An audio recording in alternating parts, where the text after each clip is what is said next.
मध्य प्रदेश में विधानसभा सत्र के प्रारंभ होने के पहले ही बड़ी संख्या में किसान विधानसभा का घेराव करने के लिए राजधानी पहुंच रहे हैं। यह भाजपा कार्यालय के पास एकत्रित हो रहे हैं। किसान पहली बार काले कपड़े पहनकर विरोध जता रहे हैं। इसका अंदेशा शासन को पहले से ही था, इसलिए शहर के कई प्रमुख मार्गों पर पुलिस के चेकिंग पॉइंट लगाए गए हैं। इन्हें विधानसभा पहुंचने से रोकने का प्रयास भी किया गया। एक दिन पहले ही विधानसभा के आसपास धारा 144 लागू कर दी गई। राष्ट्रीय किसान मजदूर संघ के बैनर तले जमा हो रहे हैं किसान।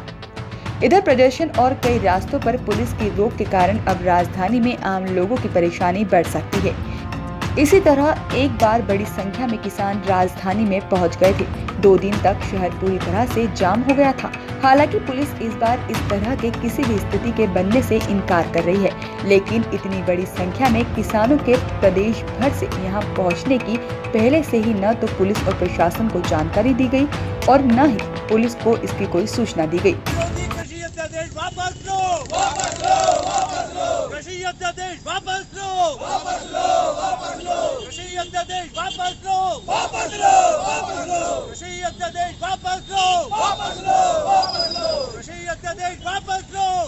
अध्यादेश लाए हैं, उसका विरोध तो अपना चल ही रहा है। अपन लोगों ने 6 जुलाई को ही ज्ञापन दिया था। संगठनों के विरोध के बाद भी इसको पास किया गया है, तो इसका तो विरोध ही है। फिर दूसरा ये मॉडल एक्ट जो प्रदेश में आया है, उसका भी अपना विरोध है कि उसको ड्राफ्टिंग को ठीक करके तब कानून बनाया जाए, क्योंकि एनएसपी जो है उसमें कहीं ये नहीं लिखा है कि इससे कम कोई व्यापारी गल्ला नहीं खरीदेगी।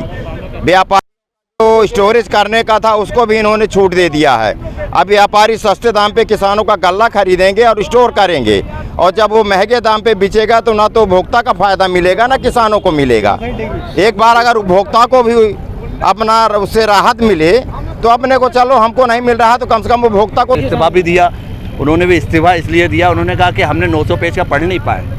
तो इतना उसमें सबसे बड़ी जो किसानों का जो सुरक्षा कवच जो बनाया था कि उसमें मिनिमम सपोर्ट प्राइस की गारंटी का जो कानून था कि भैया मिनिमम सपोर्ट प्राइस मिलना चाहिए। 900 पेज के अध्यादेश में एक लाइन ये और नहीं जोड़ी गई, तो ये किसानों के लिए एक प्रकार से डेथ वारंट का काम कर रहा है।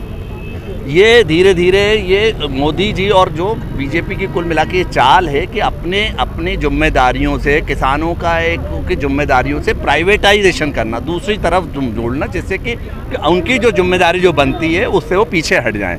शुरू में आप अभी मिनिस्टर जो तोमर जी ने, जो मिनिस्टर हैं कैबिनेट के, कृषि मिनिस्टर हैं, मोदी जी ने भी बोला कि हम लोग को जो है मिनिमम सपोर्ट प्राइस जारी रहेगी। परंतु हमारा तो सिर्फ ये कहना है कि अध्यादेश में तो ये है नहीं। अध्यादेश इधर कानून जो आप लेके आए उसमें आप एक लाइन ये जोड़ दें तो उसमें क्या चला जाएगा। Bureau report, Bhopal.